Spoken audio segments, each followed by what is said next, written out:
Her family erased her husband from every window until the burned glass swallow returned to the light. The burned glass swallow came back on the morning Anna Noll was ordered to erase her husband's face. It lay inside a plain cedar box on the cutting table at Bauer Glass, no larger than a woman's palm.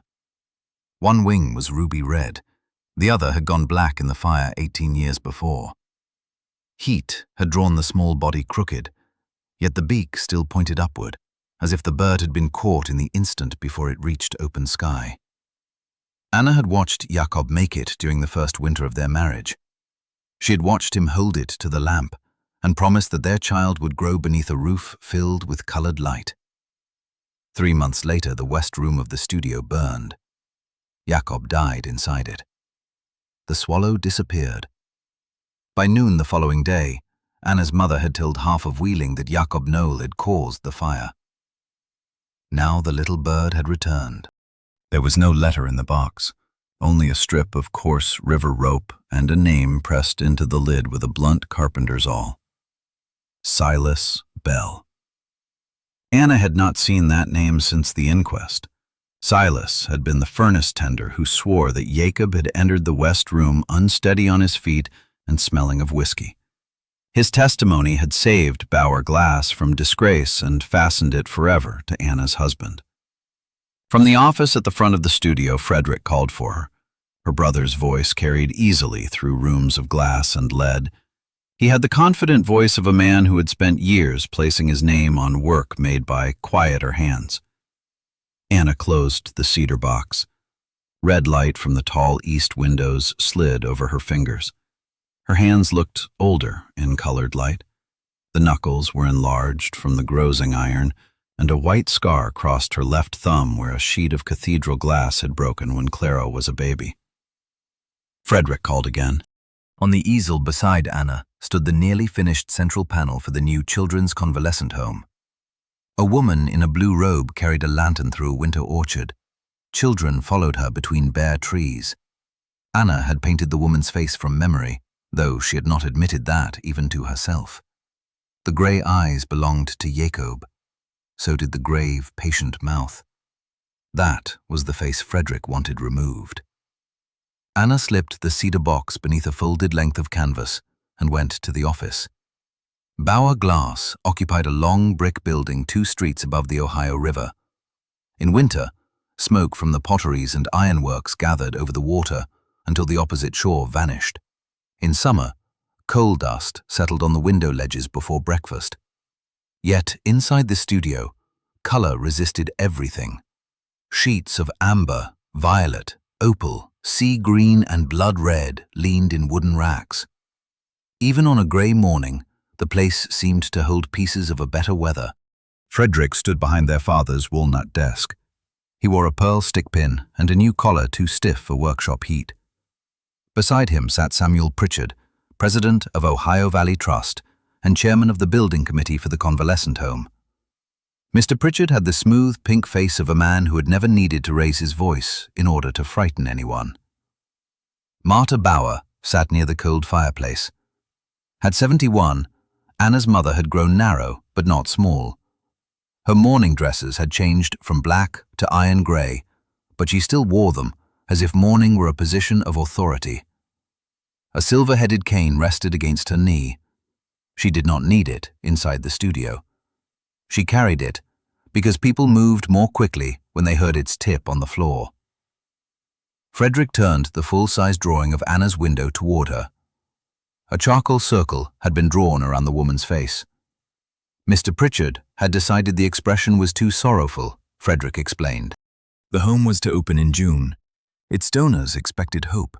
They did not wish sick children to look up at a woman who reminded them of death. Anna knew Mr. Pritchard had not objected to sorrow. He had objected to recognition. He had visited the studio 2 days earlier with his son Edward, who had stared at the face in the panel and asked why it resembled the foreign workman blamed for the old fire. Anna said the paint had already been fired. Changing the face would require another piece of glass and might alter the balance of the whole figure. Frederick smiled, as though she had offered a useful technical detail and nothing more. Then they would alter the balance. Martha watched Anna without blinking, Mr. Pritchard cleared his throat. His concern, he said, was larger than a single pain. His family would soon be connected to the Bauers in a more intimate way. Wheeling remembered old scandals. A respectable household had to be careful about the images it allowed the public to repeat. Anna felt the room tighten around one word: connected. For 6 months, Frederick and Martha had encouraged Edward Pritchard to call on Clara. They spoke of it as kindness. Edward was 24, sober, well-dressed, and already employed in his father's bank. Clara was 17. She liked to draw birds in the margins of discarded cartoons, and had once confessed to Anna that Edward's hands looked as if he had never held anything breakable. No promise had been made. Yet the two families spoke as though Clara had already been fitted for a new name. Anna asked what her daughter's future had to do with the face in a window. Martha's cane moved once against the floor. "Everything," she said, "if Anna possessed enough sense to see it." The words were quiet. They reached as far as they needed to. Mr. Pritchard looked toward the racks of glass and pretended to study a sheet of pale gold. Frederick rolled the drawing. The meeting was over. Anna was to repaint the face before the committee inspection on Friday. As she turned away, Martha added that no one had forbidden Anna to remember her husband in private. But memory displayed in public became a claim, and Jakob Noll had forfeited the right to make claims upon the Bauer name. Anna stopped with her hand on the doorframe. 18 years earlier, she would have bowed her head. 10 years earlier, she might have swallowed the answer and gone back to work. That morning, she thought of the cedar box, the scorched wing, and the name of a man who had vanished immediately after helping condemn Jakob. She told her mother the face would remain until she understood why the swallow had returned. For the first time in years, Martha's composure broke. It lasted less than a second. Her hand closed around the silver head of her cane. Her eyes moved toward the cutting room. Then she asked, very carefully, what swallow Anna meant. Anna did not answer. She went back through the studio while Frederick called after her. At the rear bench, Clara was sorting fragments by color. Her brown hair had escaped its pins, and a smear of black glass paint marked one cheek. She had Jakob's long fingers. When she bent over a pattern, she also had his way of forgetting the room around her. Clara saw Anna's face and set down the fragment she was holding. Anna drew the cedar box from beneath the canvas. For years, Clara had known the story of the glass swallow. Anna had described it on nights when rain tapped the roof, and the child asked for something true about the father she had never met. She knew that Jakob had shaped the body from a strip of clear ruby glass left over from a sanctuary lamp. She knew he had pinched the wings with 2 warmed irons, burned his cuff, and laughed. She knew that one wing had been slightly thicker because he said no living creature was made in perfect balance. Clara lifted the bird with both hands. The blackened wing left a trace of soot on her glove. She asked where it had been. Anna showed her the name inside the lid.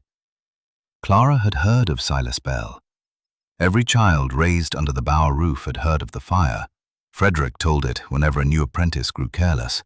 Martha told it whenever Anna appeared too proud. In the family version, Jakob was a gifted cutter with a weak nature. He drank. He resented Frederick. He entered the firing room against orders and opened a gas valve. His mistake killed him, injured Silas, destroyed a major commission, and nearly ended the studio Anna's father had built.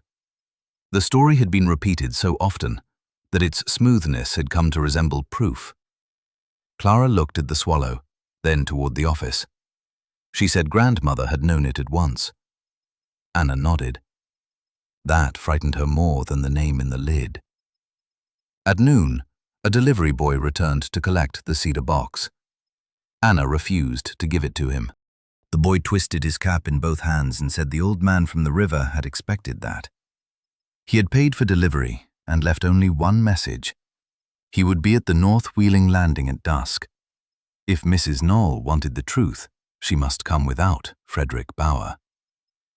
Marta heard about the message before the boy reached the street. She came into the cutting room with her cane striking hard enough to startle Tomas, the youngest apprentice. Tomas was 15 and thin as the lead strips he carried. He dropped a tray. Colored fragments scattered across the floor. Frederick cursed him. Marta did not turn her head. Her attention stayed on Anna. She said Silas Bell was a coward, a drunk, and a liar. Anna replied that 18 years earlier the Bauer family had asked the town to believe him. The studio became still. Even Frederick had no quick answer. Marta's face seemed to lose all its blood. She told Anna not to go to the landing. Some graves, she said, were deep because the living had needed them that way. Anna looked at the red and black bird in Clara's hands.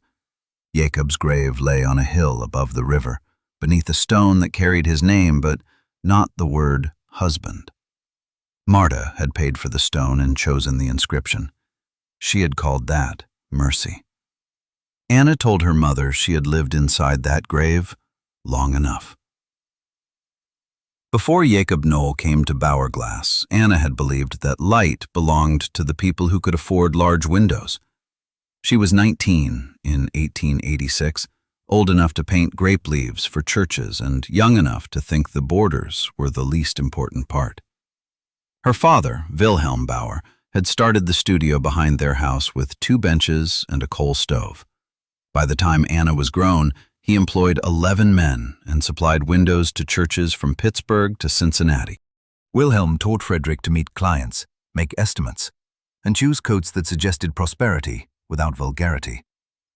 He taught Anna to grind pigments, trace faces, and mix brown paint from iron oxide until a saint's eyelid could hold both weariness and faith. He praised his son in front of customers. He praised his daughter after the doors were closed. Marta considered that arrangement natural. Public credit strengthened the family name. Private praise strengthened the worker. Anna accepted it because the studio was the only world she knew. She loved the first clean snap when a cutter followed a line. She loved the dark web of lead before a panel was lifted toward the sun. Most of all, she loved painting hands. Faces could lie for the sake of a patron. Hands always revealed whether a figure had labored, begged, blessed, or grieved. Jakob arrived from Pittsburgh on a wet March morning, carrying his tools in a violin case. Frederick laughed when he saw it. Jakob did not. He opened the case and showed a wheel cutter, grozing irons, a burnisher, a small hammer, and 6 wooden patterns wrapped in wool. The violin had belonged to his father in Bohemia. The tools, he said, earned steadier bread. He was 28, broad through the shoulders, with ash-blonde hair and grey eyes that made him look serious even when he smiled. His English was careful.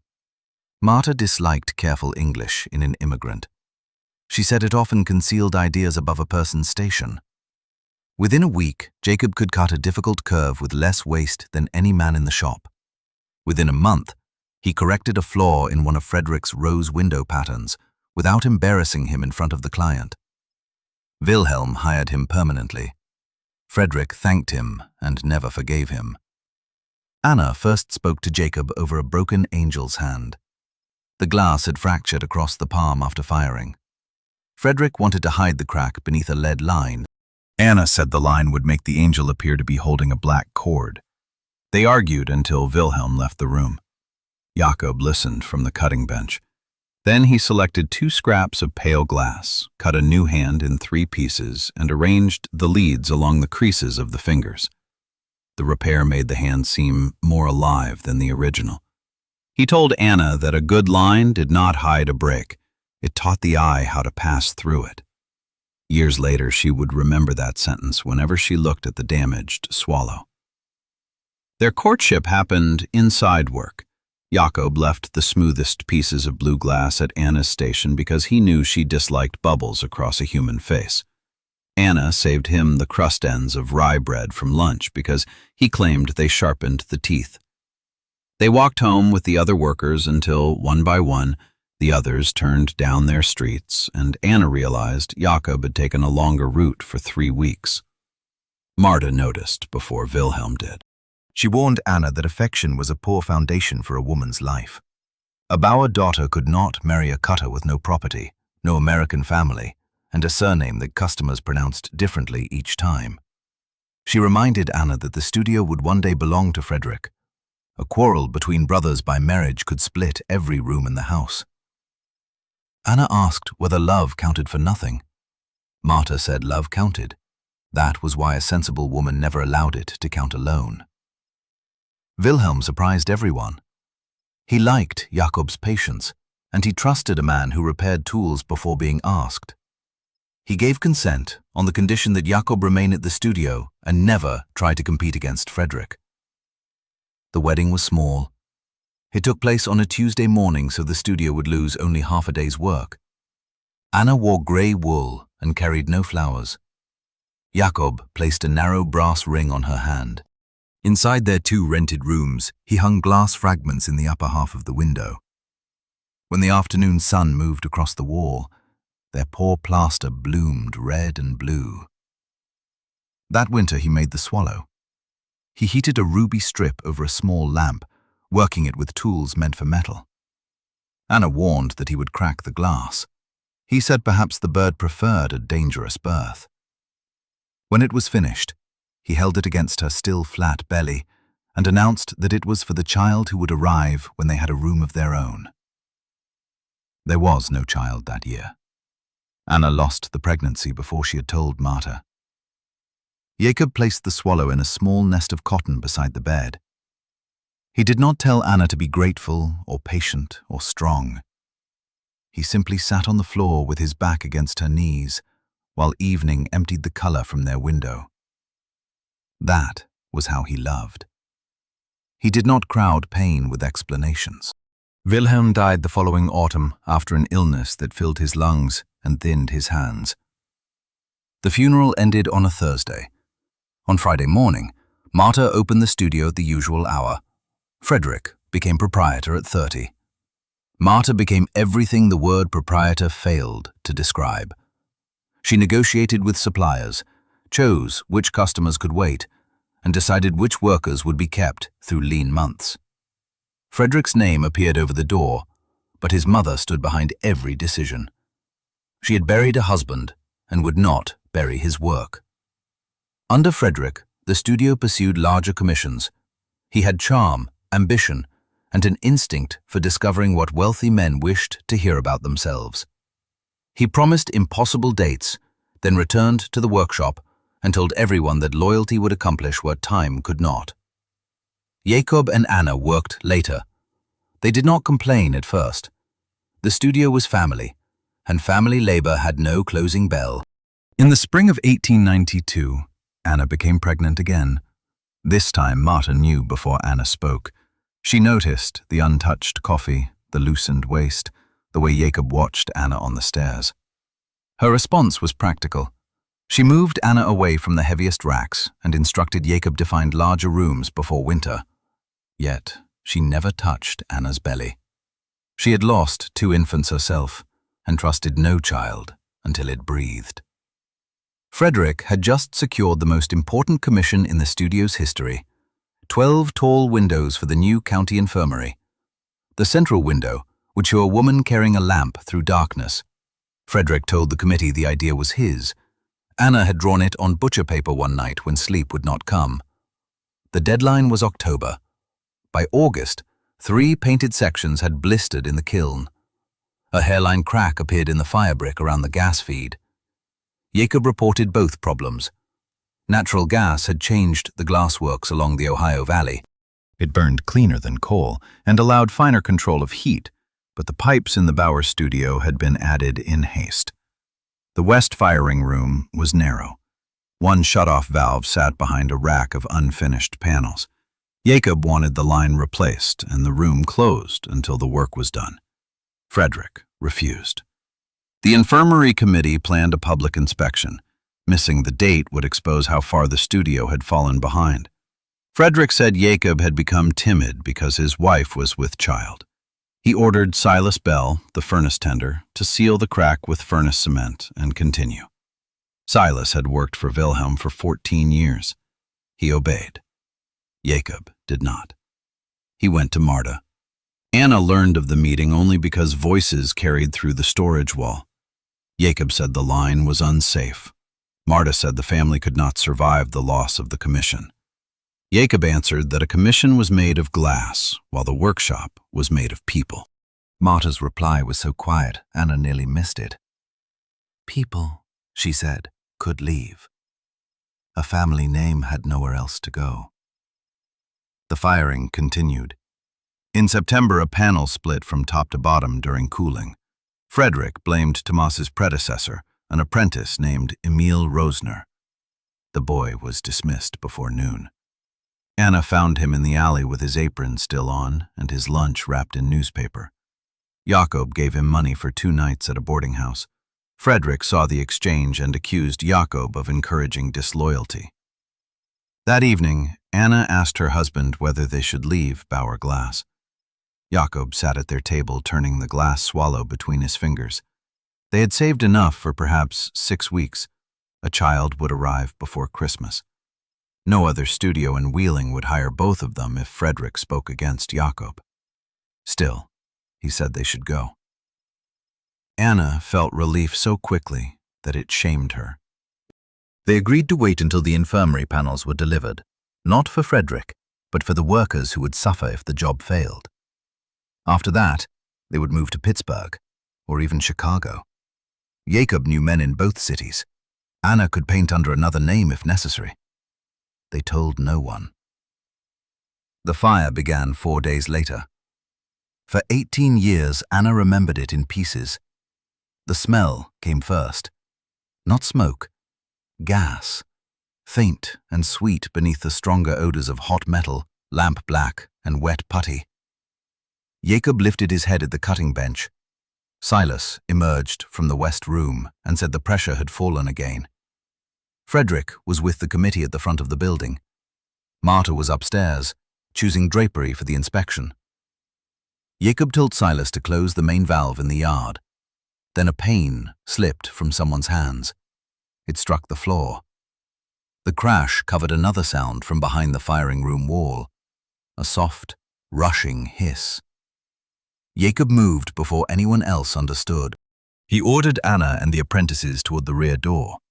He grabbed a wool blanket from the quenching rack and soaked it in the water trough. Silas ran for the yard. Anna was 7 months pregnant.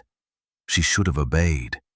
Instead, she went toward the west room because the infirmary cartoons were stored beside it, and the original drawing of the woman with the lamp lay on top.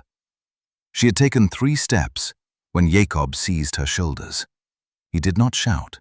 He turned her toward the door and pushed the wet blanket around her head. Over his shoulder, Anna saw Frederick enter from the front carrying a kerosene inspection lamp. Jakob yelled at him to put it down. Frederick froze. The flame inside the glass chimney drew sideways. For 1 impossible second, the entire room seemed to inhale. Then the west wall opened in white light. Anna remembered the floor striking her knees. She remembered Jakob over her, the wet blanket, shards falling like hard rain. She remembered the unborn child turning once inside her body. Someone pulled her toward the alley. Later, she learned it was Silas. Jakob was beside them when they reached the rear door. Blood ran from his temple. He could have stepped into the yard. Instead, he heard a boy crying inside.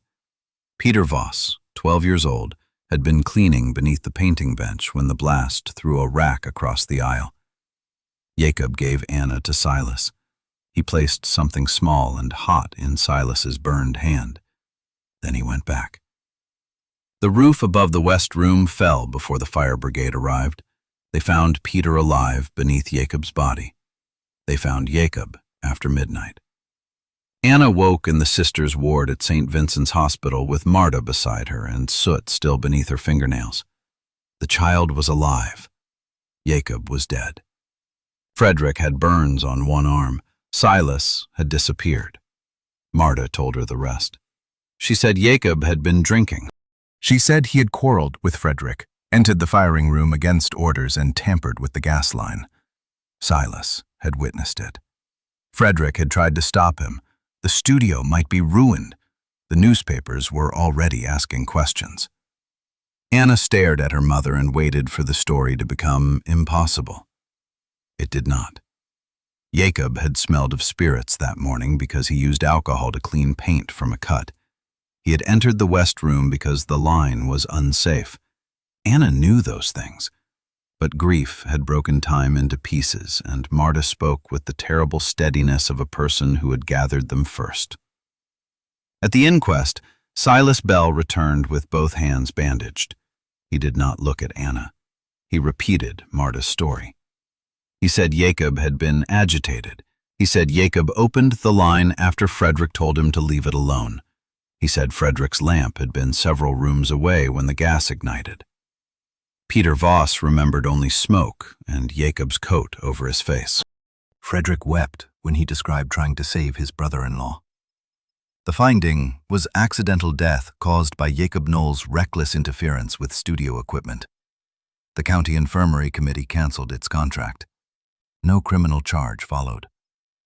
Bauer glass survived on smaller church work and the sympathy of people who admired a family carrying on after betrayal. Anna returned home before snow. Marta moved her into the 2 rooms above the studio. She said a widow so near confinement should not live alone. She also said Anna could not keep the glass swallow. The sight of it would prevent healing. Anna searched their rooms. The cotton nest beside the bed was empty. Marta claimed the fire had destroyed the bird. Clara was born on the coldest night of December. Anna named her without asking permission. She did not give her the Bauer surname. For the first time, Marta refused to hold her granddaughter. She stood at the foot of the bed and said the child had done nothing wrong. Still, the name Noll would have to be carried quietly. Wheeling forgave tragedy more easily than scandal, but it never forgot either. Anna looked down at the sleeping child and understood the bargain her mother was offering. Shelter, work, and family protection would be provided. In return, Jakob would remain the cause of the fire. His daughter would be permitted a place under the Bauer roof, as long as she never asked the roof to honor him. Anna was 26, widowed, injured, and unable to climb the stairs without bleeding. She accepted because she had nowhere else to take her baby. Then, year by year, acceptance hardened around her, until everyone mistook it for belief. At dusk in 1911, Anna walked alone toward the North Wheeling landing. The river was high with spring rain. Steamboats rested against the wharf, their white upper decks stained by soot. Porters rolled barrels under hanging lamps. Somewhere beyond the warehouses, a calliope tested 3 bright notes and stopped. Anna carried the cedar box beneath her coat. She had told Clara to remain at the studio. Clara had agreed too quickly. Anna knew that meant she would follow at a distance, but she lacked the strength to argue. Silas Bell waited near a stack of coiled rope. He was older than the man in Anna's memory, and smaller. One shoulder leaned forward. His beard had gone white except for a brown streak around the mouth. The fire had drawn the fingers of his right hand into a claw. He held his hat in the other. For several moments, neither of them spoke. Anna had imagined this meeting in anger, but anger had always given Silas the face he wore at the inquest. The man before her looked less like a villain than a ruin that had learned to walk. He asked whether she had brought the swallow. Anna opened the box but did not hand it over. Silas touched the coarse rope inside the lid. He had worked on riverboats since leaving Wheeling, first as a deckhand and later repairing cabins. He said rope was the one thing he'd trusted to remember what had been done to it. Every load left a new twist. Anna asked why he had returned. Silas looked toward the dark water. The convalescent home committee had printed a drawing of the new window in the Sunday paper. Frederick's name appeared beneath it as designer. Silas had recognized the woman with the lamp. He had seen Anna draw the first version before the fire. He had also read that Clara Noll was expected to marry Edward Pritchard at the end of summer. He knew enough of Samuel Pritchard to understand what price would be demanded for respectability. Anna told him to stop speaking around the truth. Silas nodded. Then he said Jakob had not caused the fire. The words were neither loud nor dramatic. The river did not pause. A porter cursed at a rolling barrel. Steam escaped from a pipe with a long sigh. Yet Anna felt the sentence enter every year she had lived since 1893. Silas told her the gas line had opened at the cracked joint. Jakob had warned them for weeks. Frederick had ordered the repair delayed. On the morning of the inspection, Silas smelled the leak and went for the yard valve. Frederick entered with a lit lamp because he wanted the committee to see the fired panels. Jakob tried to stop him. After the blast, Jakob carried Silas through the rear door. He placed the glass swallow in Silas's hand because it had fallen from his coat pocket. He said only 2 words. "For the baby." Then he heard Peter and returned to the fire. Silas had kept the bird ever since. Anna gripped the edge of the box. She asked why he had lied. His answer came slowly. Marta found him at the hospital before the inquest. Silas's wife had died the previous year. His 2 sons depended on his wages. The burns might keep him from furnace work forever. Marta told him that if the truth came out, the studio would close. Frederick could be charged, and every family employed there would suffer. If Silas supported the story of Jacob's drunken interference, she would arrange work for him on a riverboat and place his boys with his sister in Pittsburgh. She did both.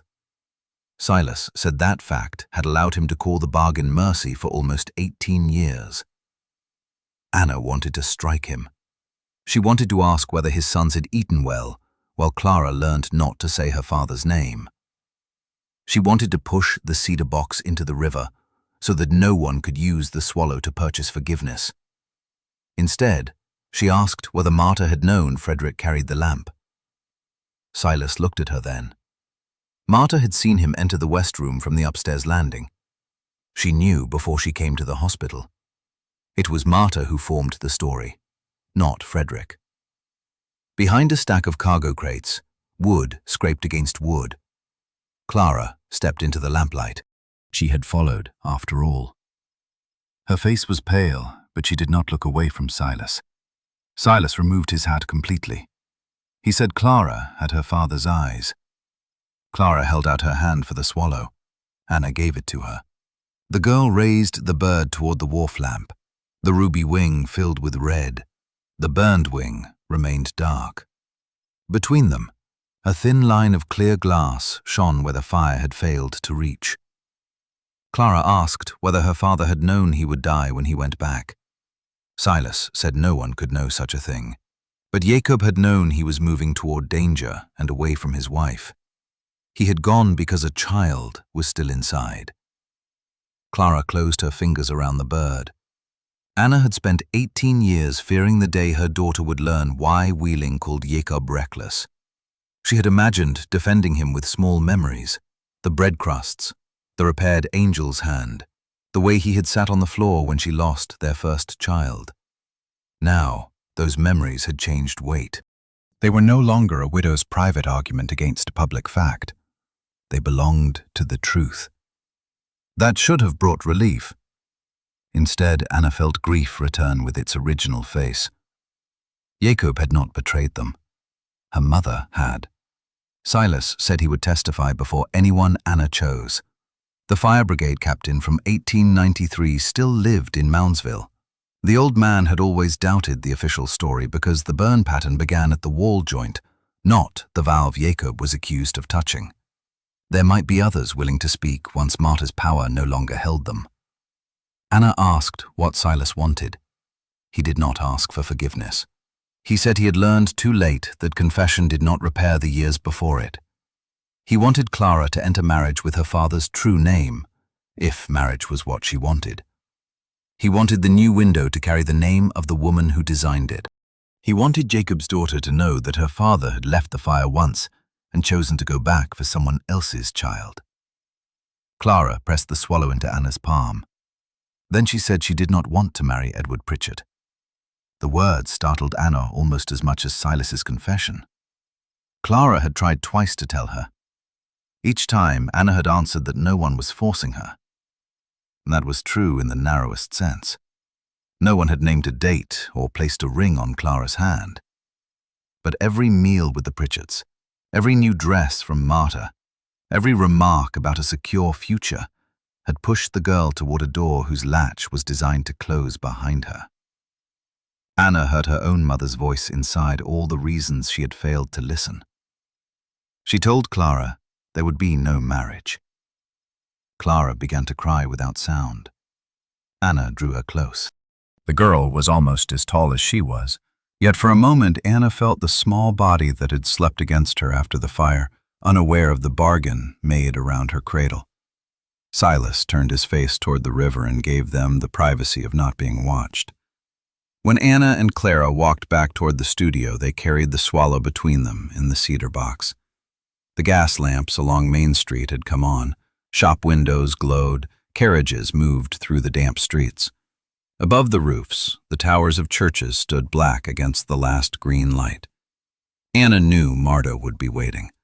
For 18 years her mother had controlled the past because she had spoken first and never hesitated. That night, Anna possessed no plan, no public proof beyond the word of a man who had once lied, and no safe place to take Clara if Frederick dismissed them. But she had the burned bird. More importantly, she had heard her daughter say, no. Some truths arrived too late to rescue the dead. They could still prevent the living from being offered to the same fire. Marta was waiting in the upstairs parlor with Frederick and both Pritchards. The room had not changed since Wilhelm Bauer's death. Horsehair furniture stood against walls covered in dark green paper. A portrait of Wilhelm hung above the mantel, his beard painted more carefully than his eyes. On the center table, beneath the gas chandelier, lay a length of ivory silk. Anna understood at once.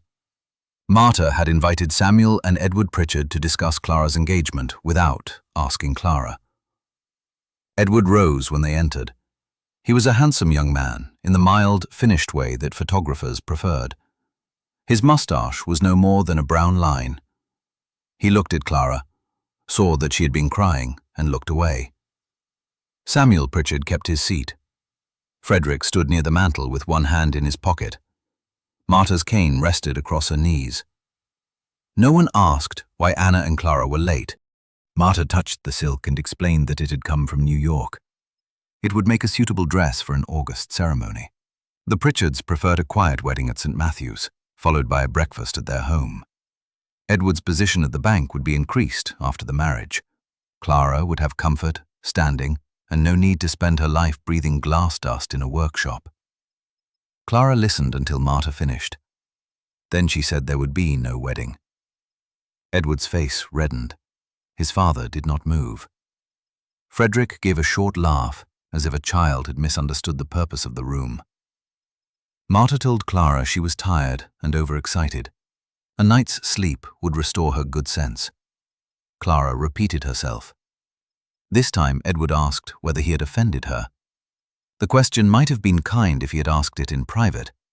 In front of both families, it required Clara to accuse him or retreat. Anna stepped beside her daughter. She told Edward that Clara did not wish to marry him, and that was reason enough. Samuel Pritchard turned his smooth pink face toward Anna. He said affection often came after marriage, while security had to be arranged before it. A girl with Clara's history should be careful about refusing an honorable offer.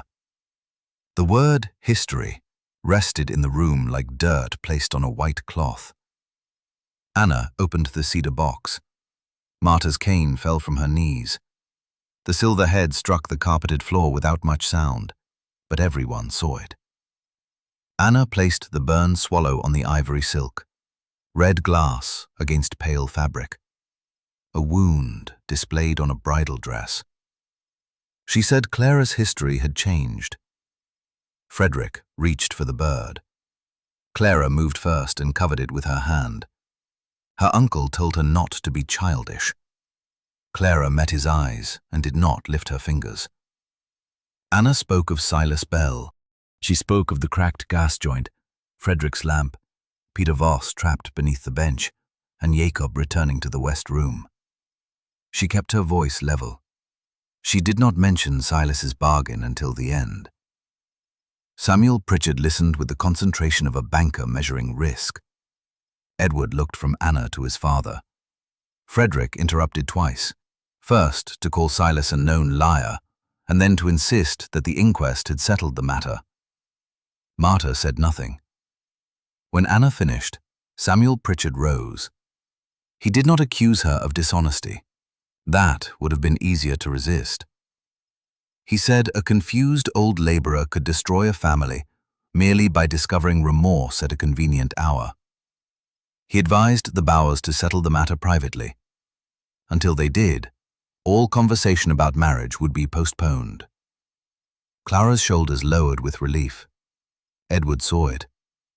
For the first time that evening, something unprepared entered his expression.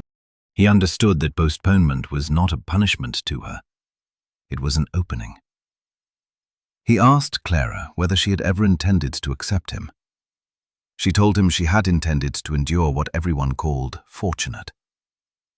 Edward stood very still. Then he bowed to Martha, offered his arm to his father, and left without another word. Samuel Pritchard paused at the door. He reminded Frederick that the Convalescent Home Committee would inspect the completed window on Friday. Public controversy could jeopardize final payment and future commissions. The face in the lantern panel must be changed. After the front door closed, Frederick crossed the room and slapped the cedar box from the table. The swallow struck the carpet and rolled beneath a chair. Clara dropped to her knees to retrieve it. Frederick demanded to know what Anna hoped to accomplish. The old fire had been an accident. Jakob was dead. Silas had sold one story and now wished to sell another. If Anna dragged the family through scandal, the workers would lose their wages, the convalescent home would reject the window, and Clara would lose the only respectable offer she was likely to receive. Anna heard Martha's old bargain inside his anger. The studio, the workers, Clara's future. Every chain was presented as shelter. She asked Frederick whether he had carried a lit lamp into the west room. His answer came too quickly. He said no. Anna looked at Martha. Her mother had recovered the cane. Both hands rested on its silver head.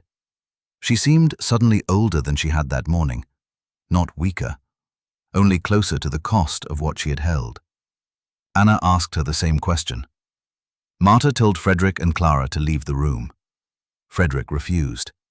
Martha struck the cane once against the floor.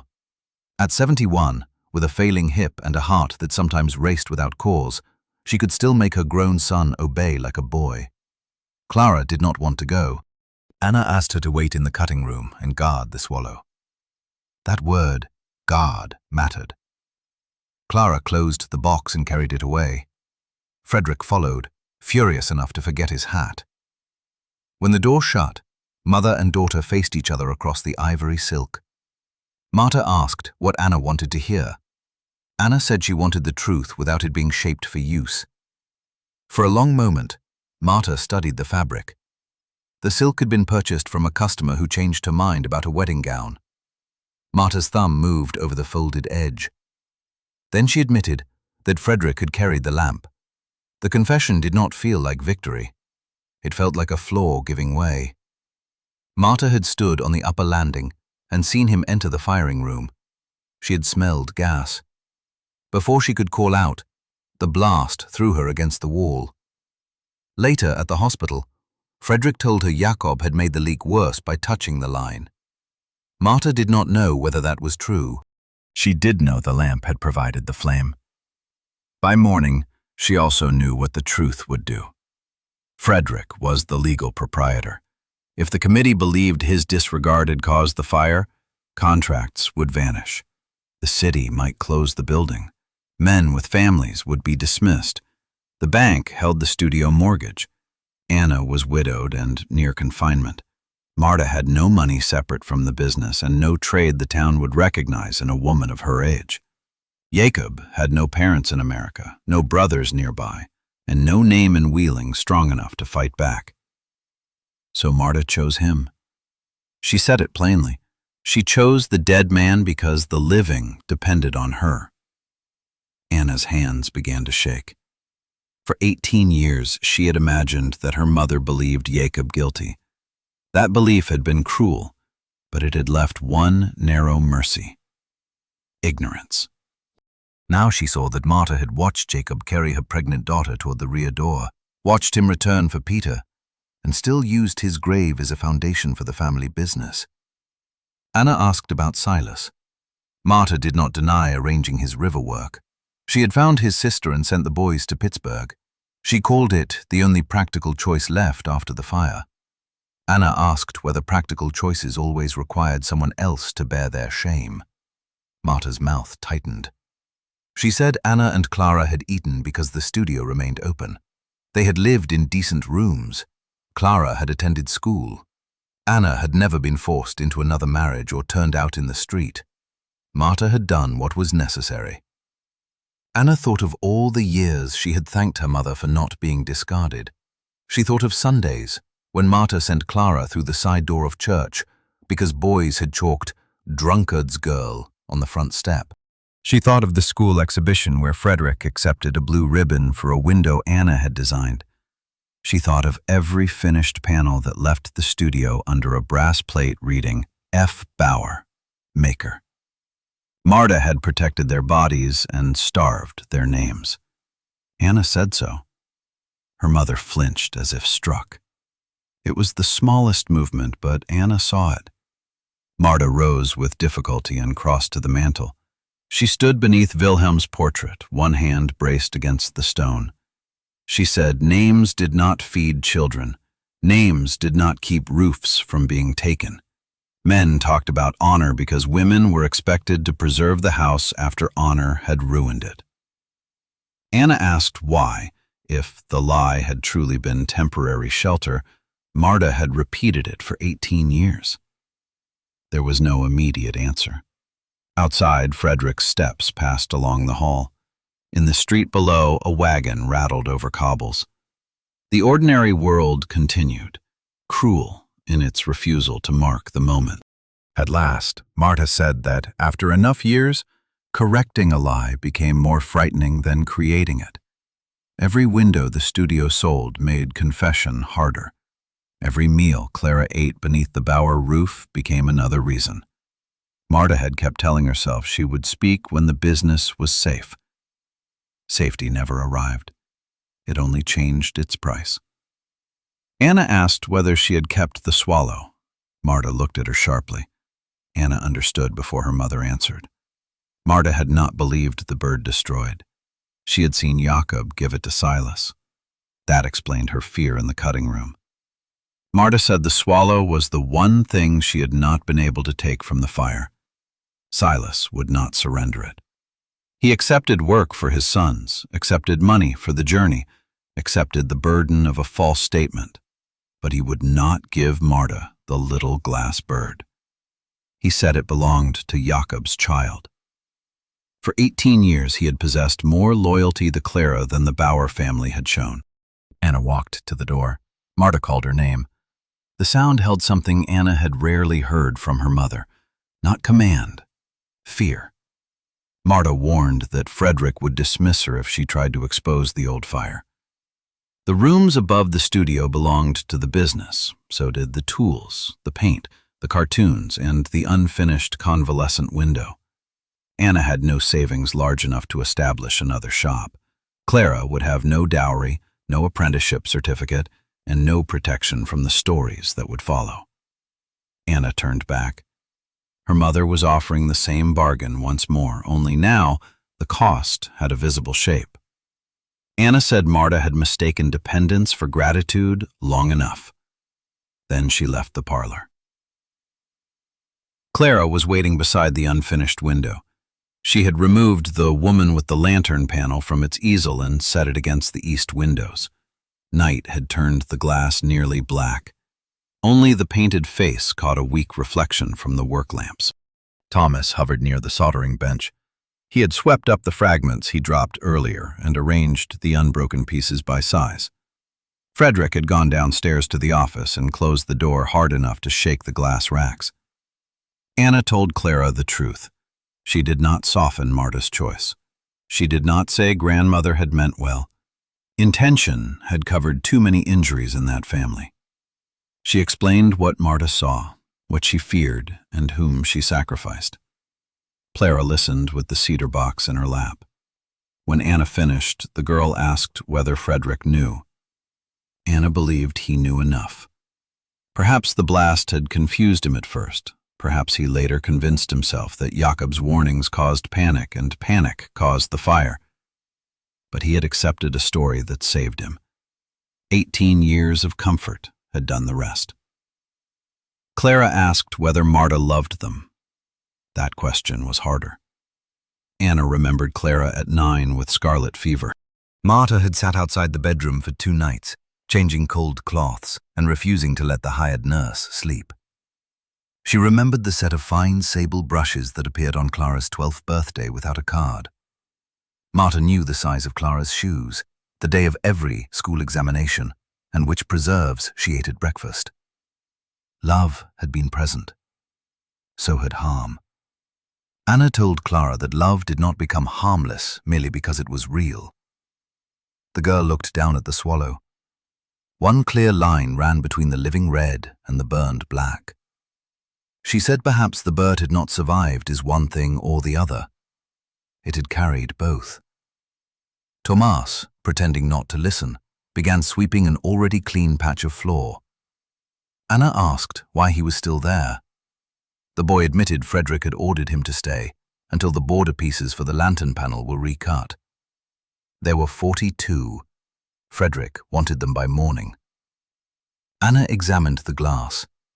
It was opalescent blue with irregular white clouds. Cutting narrow curves from it required patience. A tired apprentice could ruin half the sheet or open his hand. She told Tomas to go home. He looked toward the office. His mother took in washing, and his wages paid the rent on 2 rooms. He could not risk dismissal. Anna heard the echo of every worker Marta had used to justify Jakob's disgrace. She sat at the bench and divided the glass into safer sections. Clara traced the border patterns. Tomas watched, uncertain. They worked together until after midnight. Anna had always found peace in cutting. A line was honest. Press too lightly and it wandered. Press too hard and the glass crushed beneath the wheel. The hand had to commit without violence. Clara cut 6 pieces. Tomas managed 8. Anna cut the rest. None broke. Before they left, Clara placed the burned swallow in the empty upper corner of the full-size drawing. The little bird fit above the winter orchard, just beyond the lantern's reach. Anna said nothing. The next morning, Frederick nailed a notice to the cutting room door. Anna Noll and Clara Noll are not to handle materials except under the proprietor's direction. The wording mattered. Not sister, not niece, not designer. 2 workers named and restricted. Frederick had also removed Anna's keys. She stood outside the locked paint cabinet while the men arrived one by one. Some read the notice and lowered their eyes. Others pretended not to see it. Tomas stopped beside Anna, face white.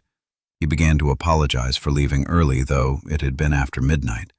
Anna told him the notice was not his fault. Frederick opened the office and invited everyone inside. He said there would be no discussion of old rumors during working hours.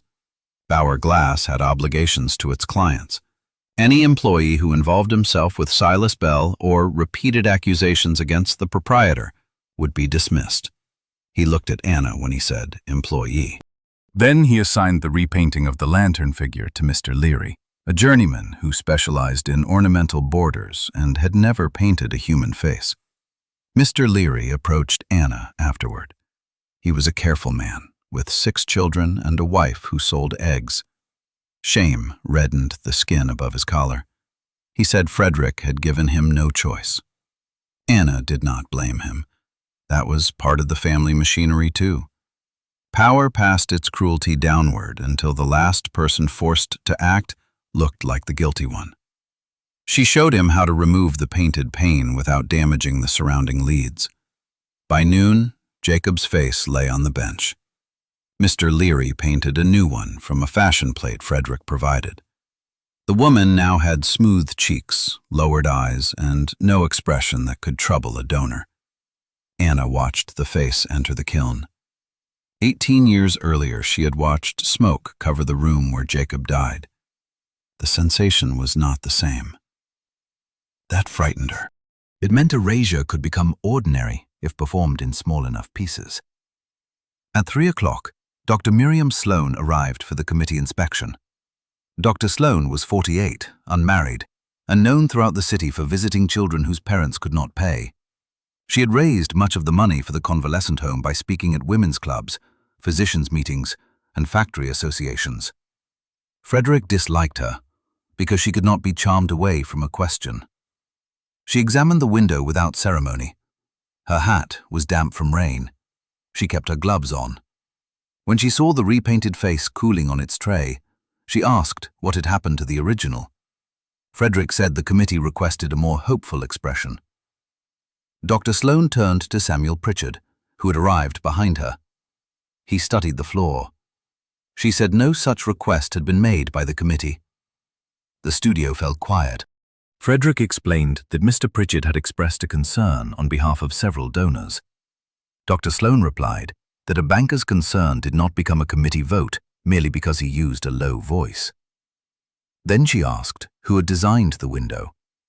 Frederick answered that Bauer Glass produced work collectively under his supervision. Dr. Sloane walked to Anna's bench. She picked up one of the small study panels Clara had forgotten to hide.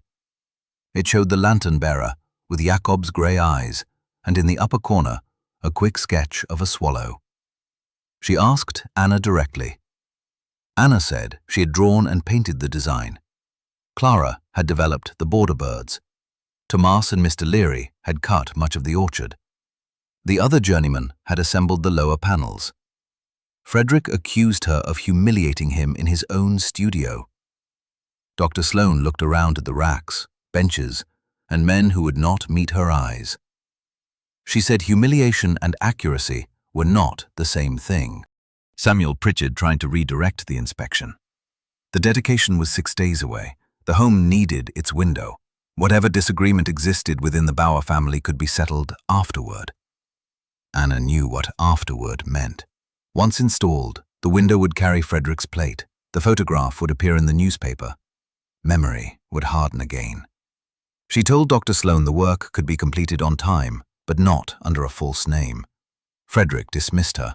He did it in front of the committee, the workers, Clara and Marta, who had entered unnoticed through the rear door. Anna had expected the threat. The fact itself still took her breath. Frederick said she was no longer employed by Bauer Glass and must vacate the upstairs rooms within 7 days. Clara could remain as an apprentice if she apologized to the Pritchards and obeyed studio rules.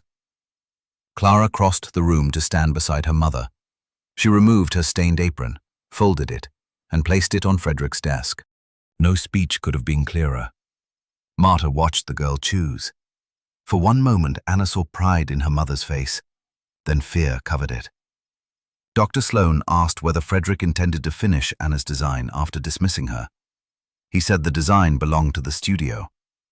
Dr. Sloane replied that the building committee would decide what entered its home. Until then, no panel was to be installed. She left with Samuel Pritchard following several steps behind. The rain had strengthened. Water streaked the tall windows and made the colored sheets seem to move in their racks. Marta approached Anna. In front of the workers, she did not challenge Frederick's authority. She merely said that 7 days was unnecessary. Anna and Clara could stay until they found decent rooms. Frederick objected. Marta looked at him, and he stopped. It was a small intervention, offered after 18 years of silence. Anna could not decide whether it was kindness or another effort to control the terms of loss. She thanked no one. She and Clara went upstairs to pack. The 2 rooms contained less than Anna expected. Clara's bed, Anna's bed, a washstand, 4 dresses each, winter blankets, a chipped blue pitcher, Jakob's violin case filled with tools, and a row of glass samples hung across the upper window. 18 years of life could be placed into trunks before supper. Anna found no letters because Jakob had rarely written. They had worked at neighboring benches and returned to the same table. Their life had left marks on tools rather than paper. Inside the violin case, beneath the grozing irons, lay a wool-wrapped wooden pattern for the angel's repaired hand. Anna had not touched it since the week of the fire. She set it beside the burned swallow. Clara asked where they would go. Anna knew of a boarding house near St. Vincent's that accepted respectable women. The word respectable might become a difficulty once Frederick spoke. She had enough money for perhaps a month if they shared a narrow room. Work was the larger problem. Every church and builder in the city knew Bauer glass. A dismissed widow with a scandalous name could not establish herself through skill alone. Clara suggested Pittsburgh. Anna almost laughed. Jakob had suggested the same city the night before the fire. She wondered how many lives waited one decision beyond the place where fear stopped them. They packed until midnight. At some hour after the house went quiet, Marta entered without knocking. She carried a round tin paint box. Anna recognized it as Wilhelm's. The lid had been polished so often that his initials were nearly gone. Marta placed it on the bed. Inside lay cakes of brown, black, yellow, and red glass pigment, sticks of gum arabic, 3 badger brushes, and a silver tracing point. The paints were old but usable. Anna asked whether Frederick knew. Marta said the tools had belonged to her husband before they belonged to the studio. It was the sort of distinction she made only when it served her. Anna closed the lid. She did not refuse the box.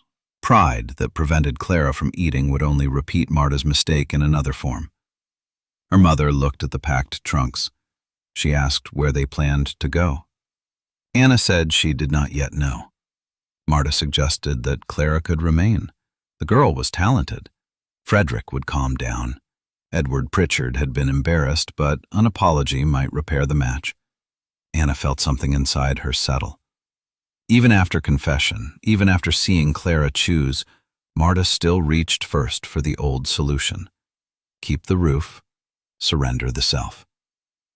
Anna told her mother that Clara would never again be taught to call a cage protection. Marta looked toward the bed where the cedar box rested. She said Jakob had been reckless to go back into the fire. Anna stared at her. Marta's eyes filled, but her voice remained controlled. She had watched him reach the yard. She had seen Anna alive beneath the wet blanket. Then Jakob turned around for a child who was not his. A wife and unborn daughter needed him. Yet he chose the burning room. There it was, the last defense Marta had built against guilt. If Jakob's return could be called reckless, then his death remained partly his own fault. Her lie became less terrible. Anna lifted the glass swallow from its box. One wing shone red in the gaslight. The other gave nothing back. She told Marta that love did not always choose the safest body. Sometimes it chose the person who could not escape alone. Jakob had saved Peter, Silas, Anna, and Clara. Marta had saved a building. Only one of them had demanded payment from a child. Marta sat on the edge of the chair. For the first time Anna could remember, her mother looked small. She said she had been 53 when the fire occurred. Wilhelm was dead. Men who had eaten at her table began calling her Mrs. Bauer, as if widowhood had erased her first name. The bank would not discuss extensions with her unless Frederick sat in the room. Customers praised her endurance and addressed their questions to her son. She had believed one scandal would take everything. Anna listened. The fear was real. So was the injustice Marta had endured. Neither changed what she had done. She said she could understand her mother's terror without accepting her choice. Marta's tears did not fall. They stood in her eyes, bright and furious. She asked whether Anna would ever forgive her. Anna answered honestly. She did not know. Forgiveness offered too quickly would become another false window, beautiful from a distance and unable to open. Marta left the paint box and went downstairs. The next morning, Dr. Sloane arrived in a mud-spattered carriage. She had heard of a vacant carriage house behind the convalescent home. The building committee used it to store broken furniture and garden tools. It had a solid roof, 2 north windows, and no furnace. If Anna wished, she could work there until the dedication. Dr. Sloane could promise no permanent position and no protection from Frederick. She could promise only space. Space was more than Anna had possessed the day before. Thomas appeared with a handcart before she finished thanking the doctor. Behind him came Mr. Leary and 2 other journeymen. They had brought Anna's cutting wheel, several wooden battens, a soldering iron, and the lantern panel with the false face removed. Frederick had not authorized any of it. Mr. Leary said the panel belonged to the building committee until payment. Dr. Sloane had told him to deliver it. He kept his expression solemn, but something close to satisfaction moved beneath it. The men could not leave Bauer Glass. Their families needed wages. They could give Anna one morning. Together they carried the panel through the rain. Marta watched from the upstairs window. Frederick did not come outside. The carriage house smelled of damp hay, dust, and old leather. Clara swept while Anna and the men built a temporary easel. Dr. Sloane found a small coal stove. Tomas cleaned one north window with vinegar until grey daylight entered. By noon, the room had become a workshop because people had begun behaving as if it were one. Anna unpacked Wilhelm's paint box. She did not repaint Jakob's face exactly. Memory was not a photograph, and she no longer wished to hide one person inside another. Instead, she gave the lantern-bearer a face shaped by the women she had known.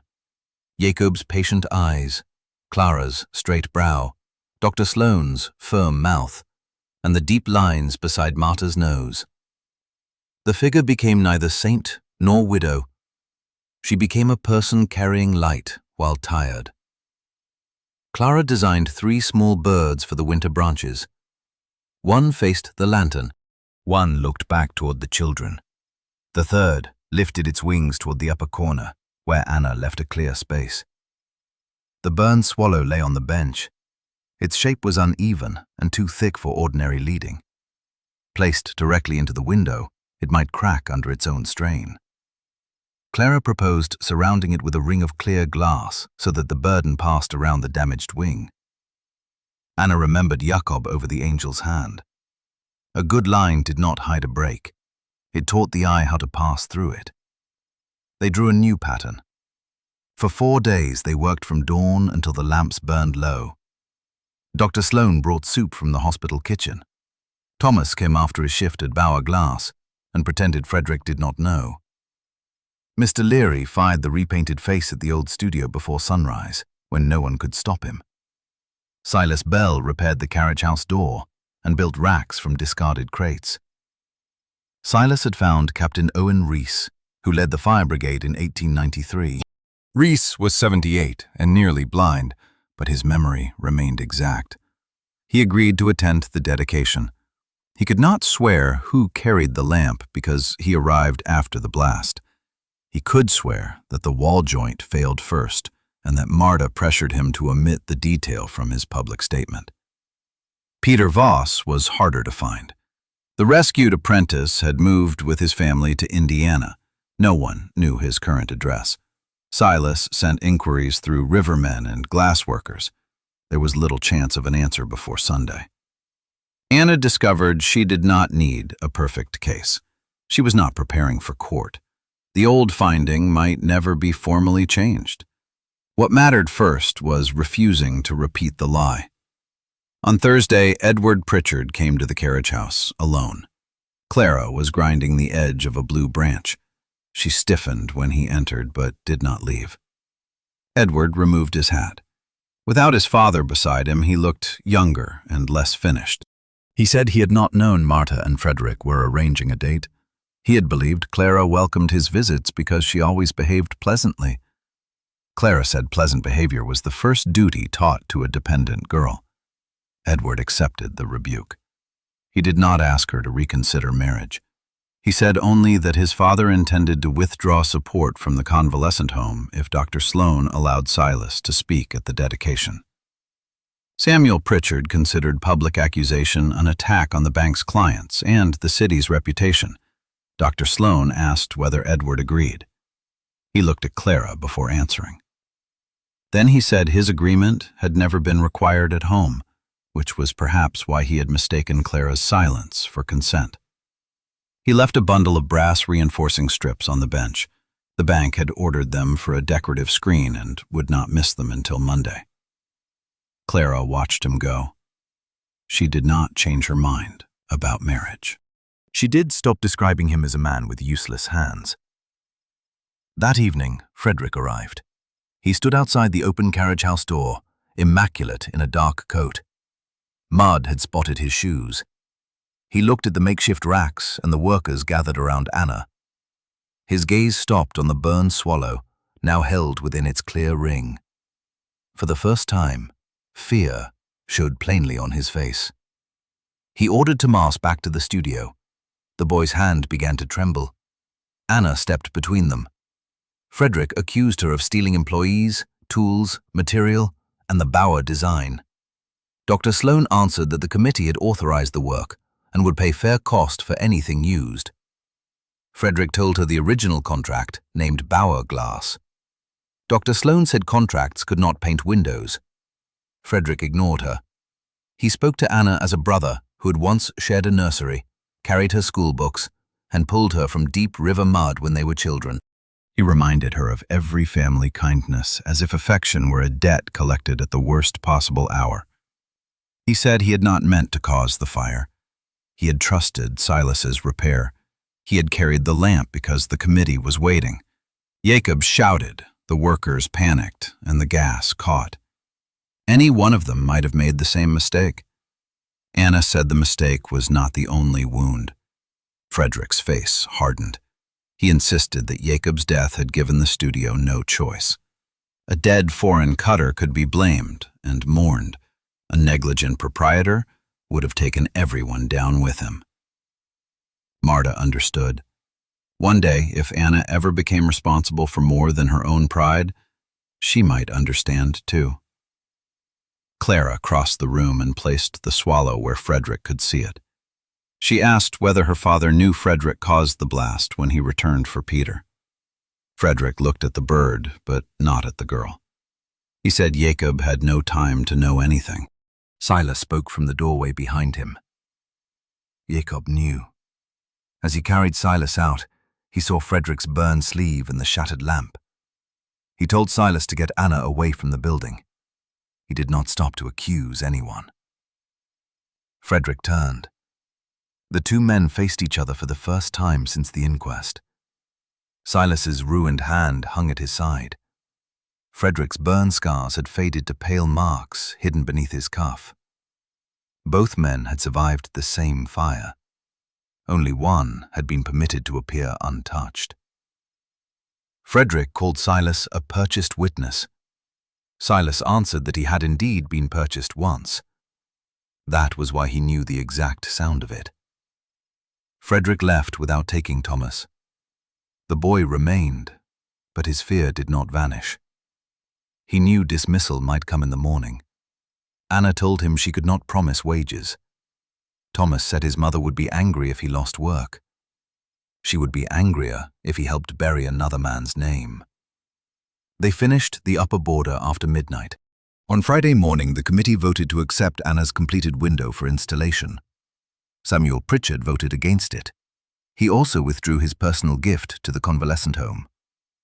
The loss meant one recovery room would remain unfurnished.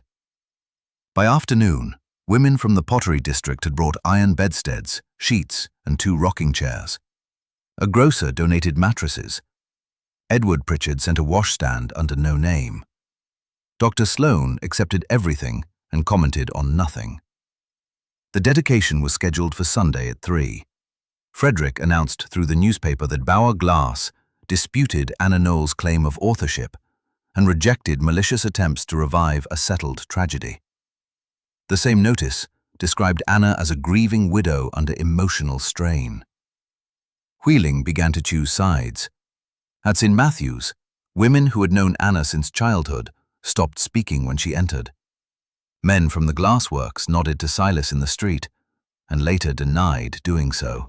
Children repeated the word arson without understanding it.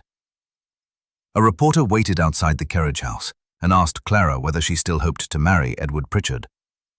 Clara closed the door in his face. On Saturday, Marta suffered an attack of the heart. She did not collapse dramatically. She was seated at breakfast when the spoon slid from her hand. Frederick sent to Mass running for Dr. Sloane. By the time Anna reached the house, Marta was awake on the parlor sofa, angry that anyone had loosened her collar. Dr. Sloane ordered rest. Marta asked whether rest had ever prevented death. The doctor said no, but it sometimes prevented foolishness before death arrived. Frederick wanted Anna out of the room. Marta asked her to stay. Her pulse steadied by noon. The crisis passed, leaving her grey and exhausted. Anna sat beside the sofa, while Frederick spoke with the doctor in the hall. For a long time, neither woman mentioned the dedication. Marta asked whether the swallow had been placed in the window. Anna said yes. Her mother closed her eyes. She said clear glass around a damaged piece was wise. Jakob had once repaired an angel's hand that way. Anna had not known Marta remembered. Marta remembered everything. That had always been both her strength and her prison. She told Anna there was something in the old infirmary cartoon case. Not a paper, she said, perhaps guessing that Anna had lost patience with explanations preserved in ink. A piece of glass. After the fire, the workers recovered a small test panel from beneath the collapsed stair. It showed the first version of the lantern bearer, painted by Anna. Jakob had scratched 2 names into the softened edge before firing. Anna Bauer, designer, and Jakob Noll, cutter. Frederick had ordered the panel broken. Marta had hidden it instead. Anna's first feeling was not gratitude. It was rage.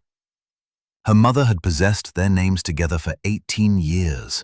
She had kept the test panel while allowing the world to call Jakob reckless and Anna dependent. A hidden truth that protected no one was only another possession. Marta accepted the anger without defense. She said she had taken the panel out many nights and planned to show Anna. Each morning, she locked it away again. She had mistaken preservation for courage. The case stood in the attic behind Wilhelm's drafting table. Anna asked why Marta told her now. Her mother opened her eyes. Because the window would be unveiled tomorrow, she said, and for once, the light should reach the truth before Marta decided how to use it. Anna found the test panel wrapped in Wilhelm's old work apron. It was no larger than a dinner plate. Smoke had darkened one corner. The painted woman carried a lamp no bigger than her thumb. Along the lower edge, beneath a line of lead, the 2 scratched names remained. Anna pressed her fingers to the letters. Jacob's hand had made the second line.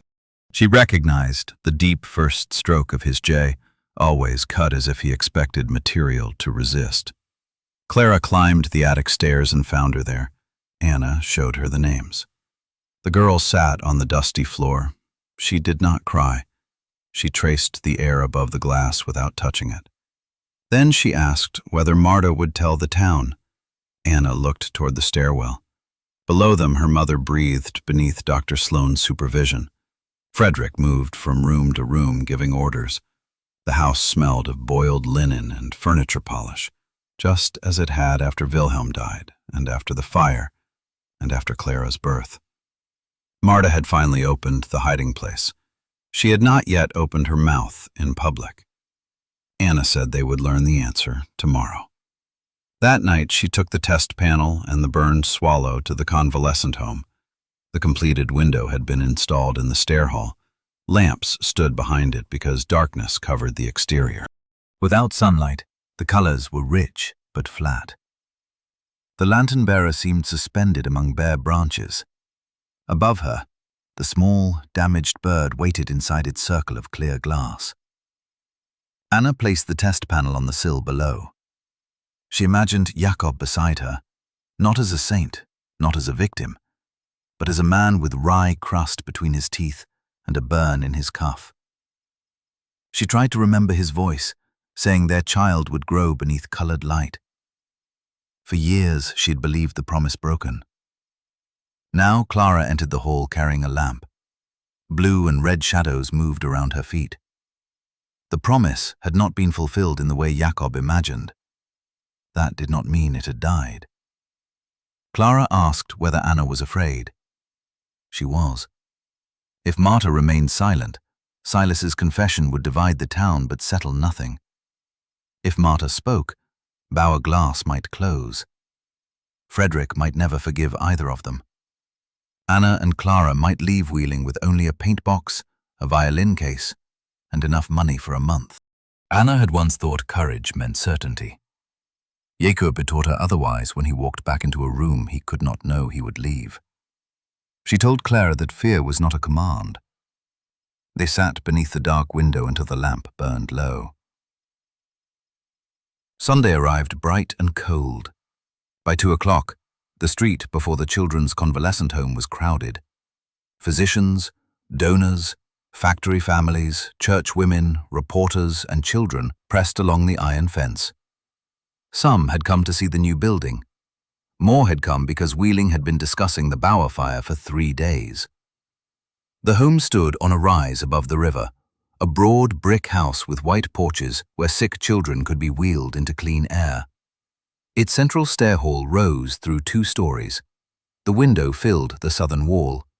A canvas curtain covered it until the dedication. Anna entered through the rear with Clara and Silas. Captain Owen Rees waited near the stairs. Age had bent him nearly double. He wore the tarnished badge of the old volunteer fire brigade on his coat. When Anna introduced Clara, he took the girl's hand and held it longer than courtesy required. He said he had carried Jakob's body from the west room. Clara did not ask what it looked like. She asked whether her father had reached Peter. Captain Rees said Jakob's body had covered the boy completely. A falling beam struck Jakob's back. Peter survived, with only a broken ankle and burns along one arm. The captain had wanted to challenge Silas's testimony at the inquest, but Marta persuaded him that uncertainty would injure Anna. She said a widow near childbirth needed the matter closed. Rees allowed a woman's grief to become the reason he stayed silent about a man's courage. He had regretted it each time he passed Jakob's grave. Anna looked around the hall. Regret had gathered an impressive crowd after 18 years. Whether it could become courage before 3 o'clock remained uncertain. Dr. Sloane moved between rooms giving final instructions. She had refused to cancel the dedication or ban Silas, despite Samuel Pritchard's pressure. She had also refused to turn the ceremony into a public trial. The home was for children, she reminded everyone. The speakers would discuss the building and the work. If Silas wished to confess afterward, no one would prevent him. Frederick arrived at 20 minutes before 3. He came with Samuel Pritchard and 2 members of the original infirmary committee. Frederick wore a black morning coat and carried a rolled statement for the reporters. He greeted Dr. Sloane as if their disagreement were a minor business confusion. Then he saw Captain Rees. The color left his face. Marta was not with him. Anna had told herself she expected that. Her mother had suffered an attack only the day before. Dr. Sloane had ordered rest. A public confession could cost the studio, Frederick's loyalty, and the standing Marta had spent her life building. Still, Anna had watched every carriage from the moment the doors opened. At 3, Dr. Sloane called the gathering to order. The crowd filled the stair hall and spilled onto the porch. Children from the first ward sat in chairs along the front. One boy wore a brace on his leg. A pale little girl held a rag doll without hair. Their presence quieted the adults more effectively than any gavel. Dr. Sloane spoke briefly. She described rooms for rest, sunlight, food, and care. She thanked the workers who had built the home and the women who had replaced Samuel Pritchard's withdrawn furniture. She named the physicians, nurses, carpenters, plasterers, and cooks. Then she turned to the covered window. She named Anna Noll as designer and principal painter. She named Clara Noll as designer of the border birds. She named Mr. Leary, Thomas Alvarez, and the Bauer journeymen who cut, fired, and assembled the glass. Frederick stepped forward before she finished. He said Bauer Glass disputed the attribution. The design had been produced in its rooms, with its material, under a contract bearing its name. Private family bitterness had no place in a civic dedication. Murmurs spread through the hall. Dr. Sloane waited. When the room quieted, she said a workshop deserved credit, but a workshop was not one man. The brass plate beneath the window would name both Bauer Glass and the people whose hands made the work. That should have ended the matter for the afternoon. Samuel Pritchard would not allow it. He asked the crowd whether a public institution should honor the family of a man officially found responsible for a deadly fire. His words were measured and grave. He did not name Jakob a drunk. He did not need to. Others supplied the old story in whispers. Clara's hand found Anna's. Anna felt the weight of Clara's 17 years beside her and the weight of 18 years of silence behind her. She could have waited for Silas. She could have let Captain Reese speak. Instead, she stepped forward. She said the old finding had been built on false testimony. Her voice carried less easily than Frederick's, but the stair hall was designed for sound. Words rose toward the covered window and returned from the plaster walls. Anna did not deliver a speech. She told the story in the order it happened. The cracked gas joint, Jakob's warnings, Frederick's lamp, Silas reaching the yard, Peter beneath the bench, Jakob returning. She admitted what she could not prove. She admitted what had come from memory and what had come from Silas. She did not hide the fact that she had remained at Bauer Glass, accepted Marta's shelter, and allowed the public lie to stand because her child needed food and a bed. Then she placed the small test panel on a stand before the curtain. The two names scratched into its edge were visible only to the nearest people. Dr. Sloane lifted it so those farther back could see. Anna said the panel did not prove how the fire began. It proved only that before the fire, Jakob had named her as designer when her own family would not. The burned swallow did not prove who carried the lamp. It proved only that Jakob had been thinking of his unborn child when he reached safety and chose to return for Peter. Silas stepped beside her. The hall shifted as people recognized him. He confessed that his testimony at the inquest was false.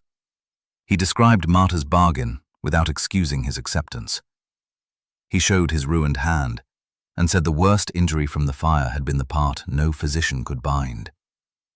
He had allowed another man's daughter to inherit his cowardice. Samuel Pritchard asked whether Silas now expected the town to trust a witness who admitted lying. Silas said no. He expected the town to know it had trusted him when the lie was convenient. Captain Reese came forward next. He described the failed wall joint and the burn pattern. His evidence did not establish every detail, but it destroyed the certainty Frederick had worn for 18 years. Frederick unrolled his statement. He said grief and age had confused old memories. He reminded the crowd that his business had employed Wheeling families through panics, floods, and hard winters. He accused Anna of attacking a living institution for the sake of a dead man's reputation. The phrase almost succeeded. Anna saw it move through the workers near the door. Men who believed her still feared what would happen on Monday. Wives counted rent, coal, and bread. Truth did not remove those needs. Frederick knew where fear lived because Marta had taught him. Then the front doors opened. Marta entered on Edward Pritchard's arm. She wore her iron-grey dress and no hat. The short walk from the carriage had exhausted her. Dr. Sloane moved toward her, furious and alarmed, but Marta raised one hand. Edward helped her to the first stair. He did not join his father. Marta looked at Anna, then at Frederick. The room waited for the woman who had shaped its story before most of the people present understood there was one. Marta said, "Jakob Noll did not cause the fire." Her voice was thin. Silence carried it. She said Frederick entered the west room with a lit lamp after Jakob had warned the gas was leaking. She saw it from the upper landing. She knew the lamp caused the blast. At the hospital, she created the story that Silas later repeated. She did it to protect her son, her husband's studio, and the families who depended on it. Then she said the reason had been fear. The result had been a lie. Frederick stared at her as if she had become a stranger. He told her to stop. Marta's hand tightened on Edward's sleeve, but she continued. Jakob carried Anna to the door. He carried Silas. He returned for Peter Voss. Whatever the town chose to say about Bauer after that day, it must never again say Jakob had abandoned his family through drunkenness or spite. Frederick crossed the floor toward her. Clara stepped between them. She did not threaten her uncle or raise her voice. She simply stood where Jacob's daughter had a right to stand. Frederick stopped. Marta looked at the girl and seemed to understand the distance between protection and possession at last. She touched Clara's cheek with 2 fingers. Clara did not lean into the touch, but she did not move away. Samuel Pritchard left before the curtain came down. Edward remained. Dr. Sloane asked 2 nurses to seat Marta. Then, without ceremony, she nodded to the children holding the curtain cords. The canvas fell. Afternoon sunlight entered the window. Blue from the lantern-bearer's robe spread across the stairs. Amber light gathered around the children in the winter orchard. The clear branches seemed full of cold air. Above them, the 3 border birds turned toward the upper corner. The burned swallow caught the sun.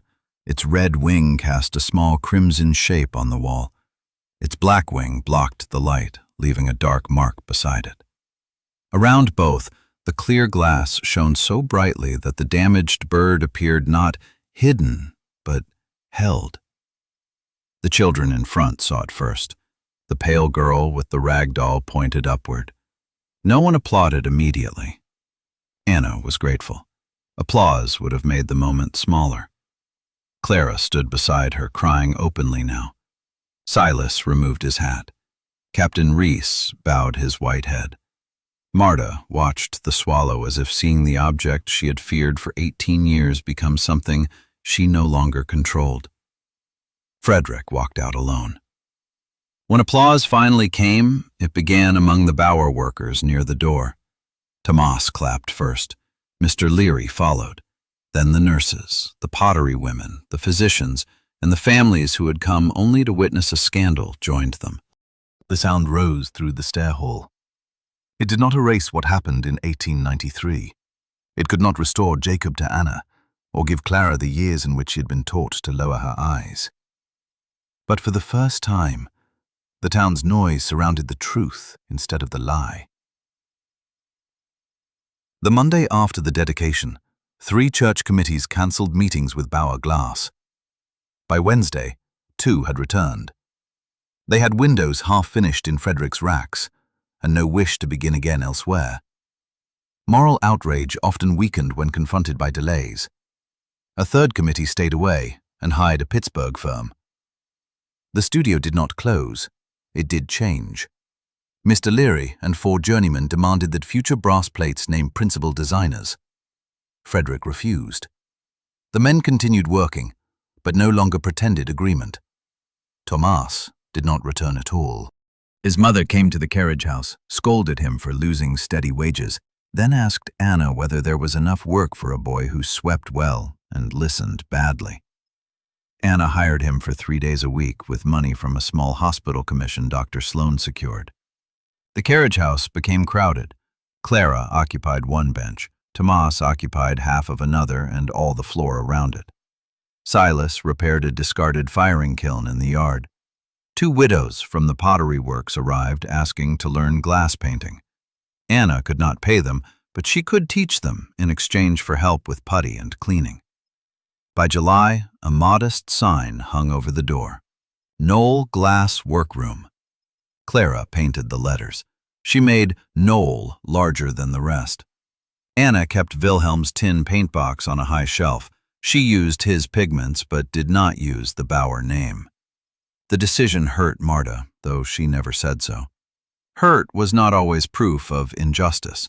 Sometimes it was the natural weight of consequence. Anna and Clara moved into 2 rooms above a Polish baker's shop. The ceiling sloped, the summer heat was terrible, and the smell of rye bread entered before dawn. Their first table was made from the carriage house door Silas had replaced. Their water pitcher was still chipped and blue. They slept better there than they had beneath the Bauer roof. Marta recovered slowly. Frederick did not allow her inside the studio office for several weeks, claiming the excitement would harm her. In truth, mother and son could no longer occupy the same room without reopening the dedication. He blamed her for weakening his authority. She blamed him for proving how little her sacrifices had taught him. Neither possessed the language of apology. Anna visited on Thursdays. She did not go because the confession had repaired their relationship. It had not.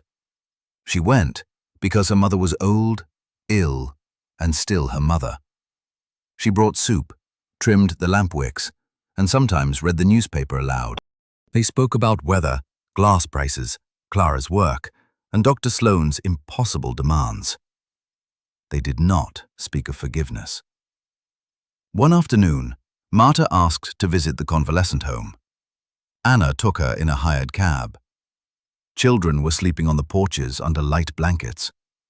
The stair hall smelled of soap, milk, and warm brick. The window glowed in full summer color.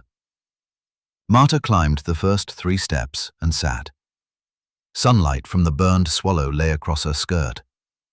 Red touched one hand. The black wing cast a narrow shadow across the other. She said she had once believed light proved glass was pure. Anna told her the finest sheets often held seeds, bubbles, and waves. Perfect glass could look dead. Marta almost smiled. Wilhelm used to say the same. They sat without speaking. A child came down the stairs, dragging a wooden horse. He paused at the colored shapes on the floor, placed the horse in the red patch, and made it jump across the shadow. Marta began to cry. She did not cover her face. Perhaps age had taken the strength required for concealment. Perhaps concealment had finally become more tiring than grief. She said she had kept Anna alive and called that enough. She had kept the studio open and called that virtue. She had kept the test panel safe in darkness and called that remembrance. Every word had been nearly true, which made the lie easier to live inside. Anna took her hand. She did not say it was all forgiven. She did not tell Marta that any mother would have done the same. She said only that Clara would not inherit the silence. Marta nodded. For them, that was the beginning of peace. Peter Voss came to Wheeling in October. He was 28, broad-shouldered, and employed at a furniture works in Indianapolis. A pale burn climbed from his left wrist beneath his sleeve. Silas's inquiries had finally reached a cousin, who sent Peter news of the dedication. Peter went first to Jakob's grave. Anna and Clara met him there on a windy afternoon. Leaves blew against the stone Marta had chosen. Jakob Noll, 1865 to 1893. Nothing more. Peter carried no proof and offered no dramatic revelation. He remembered smoke. He remembered a coat over his face. He remembered being lifted, dropped when a beam fell, and covered by a body that shielded him from sparks. For years, his parents told him the man who saved him had also caused the fire. Peter had struggled to hold both facts. After learning the truth, he understood why the memory never fit the story. He knelt before the stone and placed his workman's cap on the grass. He said he had 3 children. That was the full measure of what Jakob's return to the West Room had made possible. Not an abstract life saved. 3 additional children at a kitchen table in Indiana. A wife who had not been widowed. Chairs shaped by Peter's hands. Ordinary mornings continuing because one man turned around. Clara asked Peter to tell her everything he remembered about Jakob's coat, his voice, even the way he lifted him. Peter could offer very little. Clara accepted the fragments. Anna realized she had spent years believing love required a complete record to survive. It did not. Sometimes it remained in the shape of lives that did not know they were carrying it. Before winter, the cemetery allowed a second line to be cut beneath Jakob's name. He returned for the child. Anna chose the words. She refused longer praise. Jakob had not lived as a monument, and she would not let public guilt turn him into one. Frederick did not attend when the carving was finished. Marta did. She stood on one side of Anna, Clara stood on the other. No photograph was taken, no reporter had been invited. Wind moved through the bare trees, and the 3 women remained until cold made Marta's hands shake. On the walk down the hill, Marta stumbled. Clara caught her. For a moment, the old woman rested against the granddaughter whose future she had tried to arrange. Then she straightened and thanked her, not as a matriarch rewarding obedience, simply as one person who had needed another person's hand. The years that followed did not make everyone generous. Frederick never publicly apologized to Anna. He printed a correction, acknowledging uncertainty about the fire only after Dr. Sloan and the Bauer workers threatened to publish their own statement. He continued to call himself proprietor and principal designer, even when other people drew the windows. He did begin naming those people on the brass plates. That change came from pressure, not repentance. Anna accepted it anyway. Justice did not become worthless because it arrived before affection. Edward Pritchard left his father's bank in 1912 and joined an insurance office in Columbus. He visited Clara once before leaving. They walked along the public road in full view of Anna and half the neighborhood. When they returned, Clara said they had apologized to each other for a future neither had truly chosen. They did not begin a romance. Clara wanted training. With Dr. Sloan's recommendation and money earned from 2 school windows, she attended a design program in Pittsburgh for 1 winter. She returned with new ideas about layered glass, landscapes, and women who signed their full names. Marta disliked half the ideas and secretly kept every sketch. Silas remained in Wheeling. His damaged hand could not manage fine cutting, but he built crates, repaired frames, and taught Tomas how to hear a loose joint when a panel was tapped. He never called his work penance. He had come to distrust noble words attached to necessary labor. Tomas grew taller. The first bird he designed looked more like a bent shoe.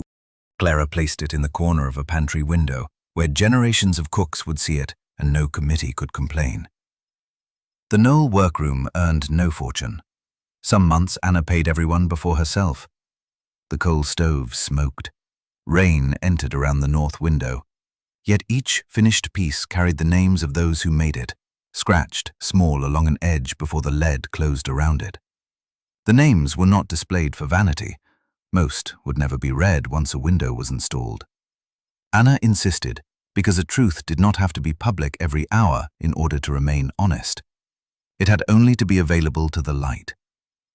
Marta died in the summer of 1912. Her final illness lasted 6 weeks. Frederick came each morning and left each afternoon. Anna came in the evenings. Clara slept in a chair beside the bed on the last 2 nights. Marta did not use death to demand absolution. She did not divide the family into grateful and ungrateful children. She asked Anna to open the curtains. The bedroom window contained plain glass. Rain moved down it in silver lines. Marta said she was sorry the room had no color. Anna brought the little test panel from the workroom and placed it against the pane. The woman with the tiny lamp appeared on the wall. Beneath her, too small for anyone across the room to read, were Anna's and Jakob's names. Marta watched the light move over the blanket. She died before dawn, with Clara holding one hand and Anna holding the other. Grief did not ask Anna whether forgiveness had been completed.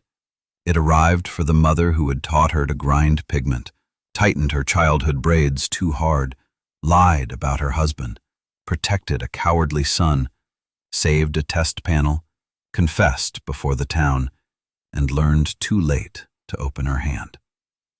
Anna mourned all of her. Frederick placed Bauer Glass Proprietor on their mother's stone. Anna did not argue. Marta had spent her life binding herself to those words. Death did not require the surviving daughter to edit every contradiction. Instead, Anna took Clara to the convalescent home on the first anniversary of Marta's death. They stood beneath the window as late sun entered the stair hall. Children had touched the wall where the swallow's red wing landed, leaving a faint polish on the plaster. The black shadow still lay beside it. Neither had consumed the other. Clara was 19 now. She carried a roll of drawings under one arm. A school in Ohio had commissioned 6 windows showing children planting, reading, mending, measuring, building, and caring for animals. No saints, no wealthy donors disguised as biblical kings. Ordinary hands doing useful things. Anna asked where Clara wanted her name on the new work. The girl said, along the lower edge, where any child curious enough to kneel could find it. Anna approved. Before they left, Clara touched the clear glass surrounding the burned swallow. The repair had held through 3 winters. The thick red wing was unchanged. The black one still carried the fire. Jacob's little bird had never become what he intended. It did not hang above a baby's bed. It did not remain bright and unmarked. It had traveled through flame, silence, cowardice, confession, and the hands of a daughter he never held. Yet it had reached the roof, filled with colored light that he promised. Anna looked at the window and understood something she had not known when she was young. Broken things did not always need to be made invisible. A family could not be healed by pretending no one had failed. Love was not proved by shelter alone, or by sacrifice named on someone else's behalf. Sometimes, love was the courage to stop passing an old silence into a younger hand. Clara took her mother's arm, and together they walked down the stairs through blue, amber, red, and shadow. Behind them, the name the Bauer family had buried returned in the only form no one could lock away. It returned as light.